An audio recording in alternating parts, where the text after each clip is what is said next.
નમસ્કાર. ચાલો આજે એક બહુ જ રસપ્રદ વિષય પર વાત કરીએ, ઇમોશનલ ઇન્ટેલિજન્સ, જેને આપણે ટૂંકમાં ઇક્યુ કહીએ છીએ. આ શબ્દ તો આપણે બધાએ ક્યાંક ને ક્યાંક સાંભળ્યો જ હશે, ખરું ને? ખાસ કરીને જ્યારે સફળતા કે સારા સંબંધોની વાત આવે ત્યારે. પણ આ ઇક્યુ આખરે છે શું, અને આ આટલું બધું જરૂરી કેમ છે? ચાલો આજે આખી વાતને એકદમ સરળ ભાષામાં સમજી લઈએ. તો સૌથી પહેલાં ઇક્યુ એટલે શું? જો એકદમ સાદા શબ્દોમાં કહીએ તો ઇક્યુ એટલે પોતાની અને બીજા લોકોની લાગણીઓને બરાબર સમજવાની અને તેને સારી રીતે સંભાળવાની આવડત. મતલબ, જ્યારે કોઈ કામ બગડે ને ત્યારે હતાશ થઈને બેસી જવાને બદલે શું કરવું એ સમજવું, અને સાથે સાથે જ્યારે કોઈ મિત્ર દુઃખી હોય તો એને કઈ રીતે સાંત્વન આપવું એ પણ જાણવું. આ બંને વસ્તુ મળીને બને છે ઇક્યુ. ઓકે, તો હવે સવાલ એ છે કે આ ઇક્યુ બને છે શેનાથી? અને જો બરાબર સમજવું હોય ને તો એના 5 મુખ્ય આધાર સ્તંભોને સમજવા પડે. આ જ એનો પાયો છે. આ રહ્યા એ 5 તત્વો. જુઓ, આત્મજ્ઞાનથી શરૂ થાય છે અને સામાજિક કુશળતા પર પૂરું થાય છે. આ એક પછી એક પગથિયા જેવા છે, જે બધા મળીને એક મજબૂત ઇક્યુ બનાવે છે. ચલો હવે એક પછી એક બધાને થોડું ઊંડાણમાં સમજીએ. તો પહેલું અને સૌથી અગત્યનું પગથિયું છે આત્મજ્ઞાન. આનો મતલબ છે કે કોઈ પણ સમયે આપણને કેવું ફીલ થઈ રહ્યું છે એની આપણને ખબર હોવી જોઈએ. શું અત્યારે ગુસ્સો આવી રહ્યો છે, કે ખુશી થાય છે, કે પછી ચિંતા છે? જ્યાં સુધી પોતાની લાગણીને જ નહીં ઓળખીએ ત્યાં સુધી આગળના પગલાં તો શક્ય જ નથી. આ તો જાણે પોતાની જાતને ભાવનાઓના અરીસામાં જોવાની વાત છે.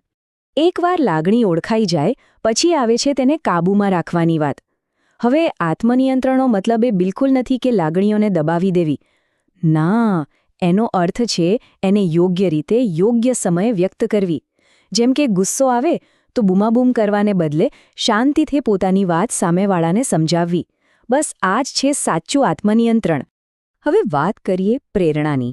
આ કોઈ બહારથી નથી મળતી, પણ આપણી અંદરની જ એક આગ છે. જ્યારે મુશ્કેલીઓ આવે, નિષ્ફળતા મળે, ત્યારે હાર માની લેવાને બદલે પોતાના લક્ષ્ય તરફ આગળ વધતા રહેવાની જે તાકાત છે એ જ છે પ્રેરણા. જે લોકોનો ઇક્યુ સારો હોય છે ને એ પોતાની જાતને લાંબા સમય સુધી મોટિવેટેડ રાખી શકે છે. આગળ વધીએ સહાનુભૂતિ પર. સહાનુભૂતિ એટલે ખાલી કોઈ પર દયા દેખાડવી એવું નહીં, પણ ખરેખર સામેવાળી વ્યક્તિની જગ્યાએ પોતાની જાતને મૂકીને વિચારવું, એમની પરિસ્થિતિને સમજવાનો પ્રયત્ન કરવો, એમના દૃષ્ટિકોણથી આખી વાતને જોવી, એ જ સાચી સહાનુભૂતિ છે. અને છેલ્લું તત્વ છે સામાજિક કુશળતા. અહીંયા પહેલાંના 4 ઘટકો ભેગા મળે છે અને આપણા સંબંધોને મજબૂત બનાવે છે.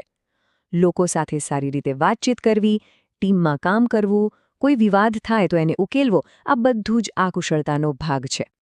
ચાલો, આ બધી થિયરી તો બરાબર છે, પણ રિયલ લાઈફમાં આ બધું કેવું દેખાય? ચાલો આપણે અમુક રોજિંદા ઉદાહરણો જોઈએ, જ્યાં ઊંચું ઇક્યુ અને નીચું ઇક્યુ ધરાવતી વ્યક્તિઓ વચ્ચેનો તફાવત સાફ દેખાઈ આવે. આ ઉદાહરણ જુઓ, કેટલું સ્પષ્ટ છે. પરિસ્થિતિ એક જ છે, શિક્ષકે ઠપકો આપ્યો, પણ બંને વિદ્યાર્થીઓની પ્રતિક્રિયા કેટલી અલગ છે. ઓછું ઇક્યુ ધરાવતો વિદ્યાર્થી તરત જ ગુસ્સે થઈ જાય છે, દલીલ કરવા લાગે છે, જ્યારે વધુ ઇક્યુ ધરાવતો વિદ્યાર્થી શાંતિથી વાતને સમજે છે અને પોતાની ભૂલ સુધારવા પર ધ્યાન આપે છે. આ જ તો ફરક છે. અને અહીંયા પણ એ જ વાત છે. આપણા સંબંધો કેવા હશે એનો મોટો આધાર ઇક્યુ પર રહેલો છે. જ્યારે કોઈ મિત્ર દુઃખી હોય ત્યારે ઓછું ઇક્યુ ધરાવતી વ્યક્તિ કદાચ એને અવગણી શકે છે, પણ જેની પાસે સારો ઇક્યુ છે એ તરત જ એની લાગણીને સમજશે, એને સાંત્વન આપશે અને મદદ માટે આગળ આવશે.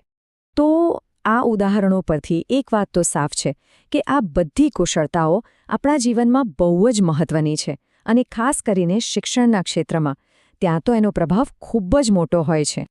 તો વિદ્યાર્થીઓ માટે ઇક્યુ કેમ આટલું જરૂરી છે? કારણ કે શિક્ષણનો હેતુ ખાલી સારા માર્ક્સ લાવવાનો નથી, પણ જીવન માટે તૈયાર થવાનો છે. સારો ઇક્યુ હોય તો શિસ્ત આવે, પરીક્ષાનો સ્ટ્રેસ અને પ્રેશર હેન્ડલ કરવામાં મદદ મળે, સારા મિત્રો બને અને ભવિષ્યમાં એક સારા લીડર બનવાનો પાયો પણ અહીંથી જ નખાય છે. આટલી ચર્ચા પછી એક બહુ જ સામાન્ય અને મોટો સવાલ મનમાં આવે છે. તો પછી આઈક્યુ એટલે કે બુદ્ધિ અને ઇક્યુ એટલે કે ભાવના, આ બંનેમાંથી વધારે જરૂરી શું છે? ચાલો આ બંને વચ્ચેનો તફાવત બરાબર સમજીએ. આ ટેબલ આખી વાતને એકદમ સરળ બનાવી દે છે. જુઓ, આઈક્યુ એટલે તર્ક, જ્ઞાન, યાદશક્તિ, જેને આપણે બુક સ્માર્ટ કહીએ છીએ. જ્યારે ઇક્યુ એટલે લાગણીઓ, વ્યવહાર અને સંબંધોની સમજ, જેને આપણે પીપલ સ્માર્ટ કે વ્યવહારુ જ્ઞાન કહી શકીએ. બંને ખૂબ જરૂરી છે, પણ જીવનના અલગ અલગ પડાવ પર બંનેનું મહત્વ બદલાતું રહે છે. વાહ, આ એક વાક્ય આખી વાતનો સાર કહી દે છે. તમારું જ્ઞાન અને તમારી ડિગ્રી એટલે કે તમારો આઈક્યુ તમને એક સારી નોકરી અપાવી શકે છે, એ વાત સાચી. પણ ઓફિસમાં લોકો સાથે હળીમળીને કામ કરવું, ટીમનું નેતૃત્વ કરવું અને દબાણવાળી પરિસ્થિતિમાં શાંત રહેવું, આ બધું ઇક્યુનું કામ છે. અને લાંબા ગાળે સફળતા અને પ્રમોશન એને જ મળે છે જેનો ઇક્યુ સારો હોય. તો આજે આપણે સમજ્યા કે ઇક્યુ શું છે અને આપણા જીવન પર એની કેલી અસર પડે છે. આઈક્યુ આપણને વિચારવાની શક્તિ આપે છે, તો ઇક્યુ આપણને અનુભવવાની અને સંબંધો સાચવવાની કળા શીખવે છે. સાચી સફળતા કદાચ આ બંને વચ્ચેના સંતુલનમાં છુપાયેલી છે. આ સાથે એક સવાલ અહીં છોડીને જાઉં છું, જેના પર વિચારવા જેવું છે. જીવનની આ લાંબી સફરમાં ખરેખર સફળ થવા માટે આ બંનેમાંથી કોની જરૂર સૌથી વધારે પડતી હશે?